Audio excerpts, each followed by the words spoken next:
Alrighty, let's get into it and chat about how to travel and stay in a calorie deficit. This is one of the most helpful things because I feel like a lot of people struggle with traveling and staying on track. So hopefully you guys can learn something here, get a good takeaway, and handle your next vacation in a healthier way. Okay, so here's how to travel and stay in a calorie deficit. Try to eat well, enjoy more, and stay on track. So first things first, plan ahead. So just plan on winning before you even go. Something that can really help is check menus before arriving, try to scope out some restaurants that you want to go to, maybe try to find some like healthier restaurants or healthier options. So that way you're not just like last minute starving, panicking, and then you end up going to like Taco Bell really late. So if you have a plan ahead, it's way easier to stick to your goals. And then also look up grocery stores nearby or pack some snacks. So that way, if you do get really hungry, you don't just like stop at an ice cream place and get ice cream instead of having like a protein bar or a protein shake on hand. You are much more likely to make healthier choices if you're not overly starving. So if you can have those protein shakes or protein bars with you, it helps you make better food choices, and it makes it so that you're not as hungry between meals and so that you don't end up overeating later. And then plan active activities. So if you are going somewhere warm, somewhere fun, plan on walking places, plan on bike rides, e-bikes, kayaking, snorkeling, like stuff where you're a little bit more active and moving around rather than just sitting and sedentary. That will really help you burn more calories and have a little bit more fun and explore the city that you're at. So when eating out, and this doesn't have to just go for traveling, it can go for weekends or anytime you eat out, split meals. So that way you're not tempted to eat more and you can't eat more because you're eating literally half the calories of the plate, and you, I guess, can't eat more because the other person is eating the other half, right? So splitting meals can not only help you save on calories, it can also help with your wallet as well. So that's another little travel hack. And then pre-logging meals at restaurants. So look up the restaurant beforehand, go in with a plan. So already know what you're going to order in advance before you even get to the restaurant, and log it into your food. So what that means is, let's say you're going to go to, I don't know, we'll just say Olive Garden, and you want unlimited breadsticks and salads and then maybe like some chicken or whatever. So before you even get to Olive Garden, I want you to log a breadstick, log some salad, and then log that chicken meal. And then that way you know that if you're going to go over on your calories, you can make adjustments beforehand. So maybe if you're going to go over on your calories, plan on eating half of the chicken dish and still having like the breadstick and the salad, or maybe just cutting the breadstick in half. And so that way you can make adjustments before you get to the restaurant, rather than going to the restaurant, eating your food, and then afterwards realizing that you went way over on your calories and you're like, well, there's nothing really I can do now, so I'm just gonna like throw my hands up in the air. So if you pre-log your meals, you can make sure that you're on track, and then you can have a little bit better of a time in the restaurant too, because in that way you're not stressed about whether or not you're hitting your calories. You have a plan, and if you stick to it, you know that you can enjoy the restaurant, but then also not go overboard. And then another little tip is to ask for a to-go box before you get your meal. And so that way, when you do get your meal, you can just put half of it in the to-go box. You can have half of it later. If nobody wants to split with you, maybe if you have really bad food choices and nobody wants to split the same meal as you, you can just put half of it in the box. So that way you're not tempted to eat it and just eat whatever is on your plate. And so that way you're not tempted to overeat. And then just eat until you're 80% full. So you're comfortably full, you're not overly stuffed. Don't feel the pressure of having to finish everything on your plate just because it's in front of you. So the to-go box hack or the splitting meals hack can really help with that. But just eat until you're comfortably full. And so that way you're not hungry, and then you're not overly stuffed. You're just like really content when you're leaving the restaurant. And then prioritize protein in meals. So try to aim for protein at every meal. Try to order stuff that has lots of protein in that meal: lean meats, eggs, Greek yogurt, stuff like that, where the meal has lots of protein there. So that way you stay fuller longer, and it will help you prevent overeating later. That kind of goes for the protein snacks that I mentioned earlier. If you're having like a protein shake between meals when you eat out, you're less likely to overeat at those meals that you go to the restaurant for. And that way, when you're at the restaurant, you don't have to stress so much about it being super high protein, because you already know that you have those high protein snacks between the meals too. But here's some easy picks: eggs, chicken, steak, Greek yogurt, turkey, lamb, whatever you guys want to eat. That will help you stay a little bit more on track and keep you fuller.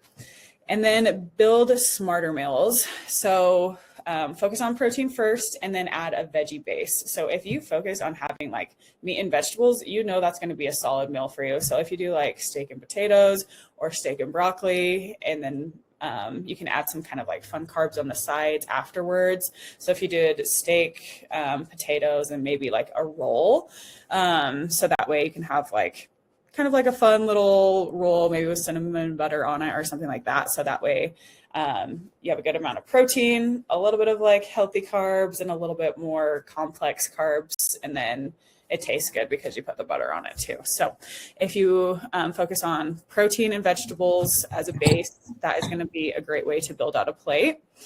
Another thing is to watch liquid calories. If you are eating out a lot and you're traveling, I would recommend just not getting the sugary drinks. Try to go for 0 calorie or diet sodas if you're going to get a soda.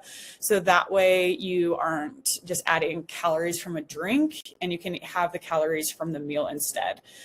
Zero calorie sodas are totally fine in moderation, as long as that's not your main liquid source for the day. I'm totally fine with you having like 1, 2, 3 0 calorie drinks on a vacation. And then with alcohol, it's totally fine to have alcohol as well, as long as I would limit it to 1 to 2 drinks a day. It's a little bit tougher when you're on vacation, but that's on vacation. I'm not saying that every single day when you're just home. So this is just vacation specific. So try to limit it to 1 to 2 alcohol drinks a day. So that way you're not going overboard. Try to opt for the lower calorie alcohol options. And so that way you're not adding extra calories from the alcohol and drinks as well. Obviously, no alcohol is better than some, but also if you can just limit it to 1 or 2 drinks, that's better than kind of just going overboard with alcohol. And then when you do order, try to order grilled, baked, or roasted rather than fried when possible. And it's going to just make your stomach feel a little bit better. It's easier to digest, and you're not getting that kind of like hefty like fat in your stomach, and you're just going to feel a little bit lighter, and you won't have as much inflammation. So try to order grilled, baked, or roasted whenever you can with any like meats or vegetables when you get them. And then stay active, and just don't overthink it too much. If you can stick to your workout program, try to stick to it the best you can. Obviously, you might need to sub out some exercises. Like if the gym doesn't have a cable machine and they only have dumbbells, just try to follow it the best you can and get as many of those workouts in as you can. Sometimes it's not like your main priority to go get in a workout if you're in a place that you've never been to and you don't really go somewhere that often, if you don't really travel that often.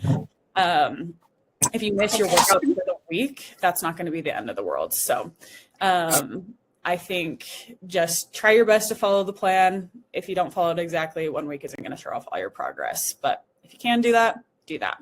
And then try to walk anywhere you can. So that will save you on Uber costs and rental car costs. So if you can just walk, that'll help you be able to see the city a little bit more, explore it a little bit more, and then it'll help you get back. Hey, Kara, can you mute? Oh shoot, sorry. No, you're good. And then let's see. So step goal. Still try to hit your step goal. So try to aim for like 8 to 12K steps.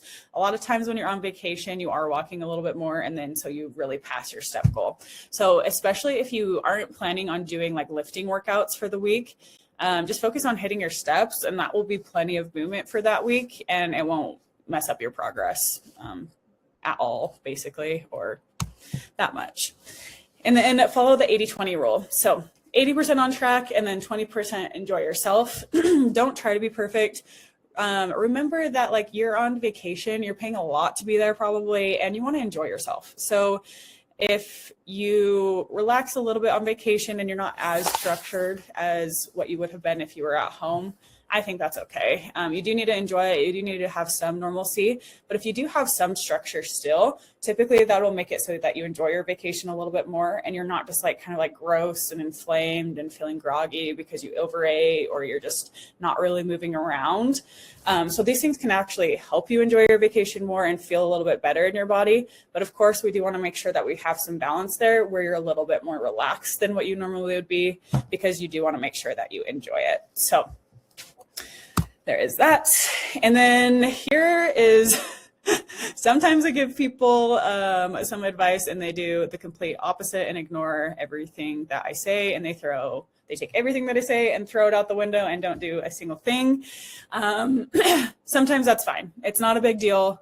1 week of traveling is not going to throw off months of progress. So right when you get home, that day that you get home, not the Monday after, the day that you get home, just get right back on track. And all the water weight that you put on over the vacation will come right off within like a few days.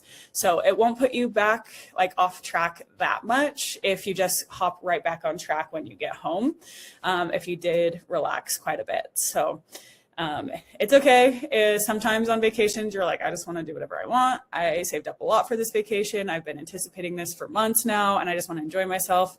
I get that. I understand that mentality. So right when you get home, just get right back on track. And so that way it doesn't spiral into like a couple of days or weeks or months of trying to get back on track after that vacation. So just building up that resiliency of when you do get on track, just hop right back on track when you get home. Alrighty.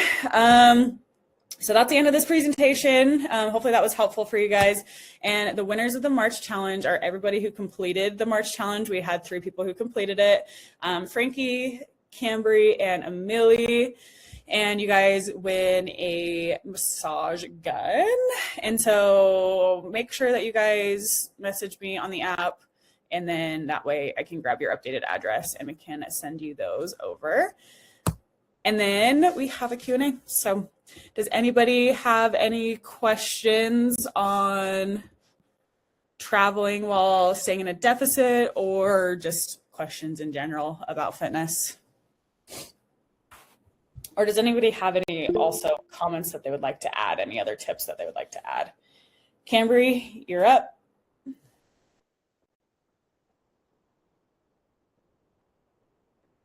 Okay. I have a question with vacations in the deficit. If, like, per se, you do go over calories for that week, will it mess up a lot of your progress if you have a week's worth of, like, being over in calories? Or, like, you know, like, when you do go out to eat a lot and you're kind of, like, guesstimating, hoping you're close and you might be, like, really far off. What do you suggest with that? Yeah, so the biggest thing is just get right back on track when you're home and get right back into your deficit calories. And you might put on a little bit of water weight while you're there. And then once you're back on track with calories, your body should flush out that water. Once you get back to your normal schedule, your normal routine, normal workouts, and then also you can drink a little bit more water too. So typically most of you guys have like 3/4 gallon of water as your goal. You can bump it up to like 1 gallon of water and help flush out a little bit more too. So that will help you as well. But you don't need to go to extremes. A lot of people will be like, oh, I gained weight on vacation, so I'm going to go in a steeper deficit. I'm going to undereat on my calories. You don't need to do that. You just get right back on your calories, your normal calories, and your body will release that water weight. But yeah, does that answer your question? Yes, thank you. You're welcome. Anybody else have any tips or questions on that? I don't have any questions. I have like validity, I guess. I was 90 days into the program, and in December I went on a cruise, and Shalise was super helpful and kind of reiterated everything that you said of just bringing snacks, being mindful. And when you're on a cruise, there's every flipping food that there is. So I brought beef sticks and protein bars, my creatine and hydration packets, made sure I drink a lot of water. And I thought she was insane when she was like, take the steps everywhere you go. And I was like, I don't want to go up 15 flights of stairs, but I did about 90% of the time, and I was able to survive. And I just made sure, like I said, it's buffet, so I could have eaten whatever I wanted to. But like for breakfast, I focused on like egg white omelet with veggies instead of like normal omelet.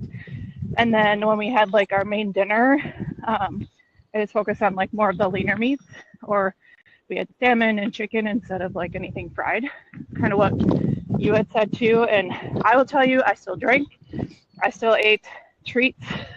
I did not track all week, so I know that I probably didn't hit my calorie goals at all, but I actually in the end still lost weight when I came back. So it's possible to still enjoy yourself on vacation, not have to worry about tracking, focusing on walking, getting your water, and picking, like being mindful of what you're eating, but not going overboard. So it's possible. Yeah, no, that's really awesome. And I think that's glad that you validated all of that. I think on cruises, it's so hard because it is all you can eat, but if you just prioritize it and like, you're a little bit more mindful of what you're eating, prioritize protein. It can make you get fuller longer, have protein snacks in between. It makes it so you don't overeat. And then, our big hack on cruises is nobody's allowed to take the elevator except for on the last day. So you have to walk up and down all the flights of stairs. And I think we were on like the 11th floor last time. And so we did stairs anywhere we went. And I think that just helps you so much with like burning more calories throughout the day, keeping your metabolism firing, and make it so that like you are just feeling a little bit better and you're not as inflamed from eating the all-you-can-eat buffets. So I think that's awesome, and I think that's huge that you did make those like small adjustments here and there, try to prioritize like protein, and just make like those little adjustments where you're still having an omelet, but it's an egg white omelet instead of like a full egg omelet. And I think that's huge. All those little adjustments really add up, and then it makes it so that you're not missing out on your vacation and you feel just like a little bit better doing it too. So that's really cool. Cool. Anybody else have anything? I'm just glad we had this one because I go on vacation in a week. Oh, this was for you, Blair. So this has been helpful. Good. Yeah, it's a little refresher. Just make sure that like you're just doing a little bit better than what you would have in the past. I know when I used to go on vacation in the past, I would just try to eat whatever I like could stuff in my mouth, and then I just didn't feel my best on the vacation, and I just didn't feel great. When I tried to make those adjustments and have a little bit more balance is when I like really started enjoying my vacations a little bit more, because I wasn't so stressed about gaining so much weight and stuff like that. So it does help you like relax a little bit in a way, but as long as you're a little bit more mindful and make a little bit healthier choices than what you would have in the past, that's like the big takeaway here. Anything else anybody wants to add? No? Okay. All right. Well, go enjoy your vacations if you have any coming up. And if you do use any of these tactics or tips, make sure you share them in the group. Be like, hey, I went on vacation and I did this really well. And maybe share some stuff like, I didn't do this really well. Do you guys have any tips for me? So that way we can give you feedback as well. Maybe some people in the group that aren't on this call have some other good tips to share. But yeah, that's it. And we will see you guys next week on the next call.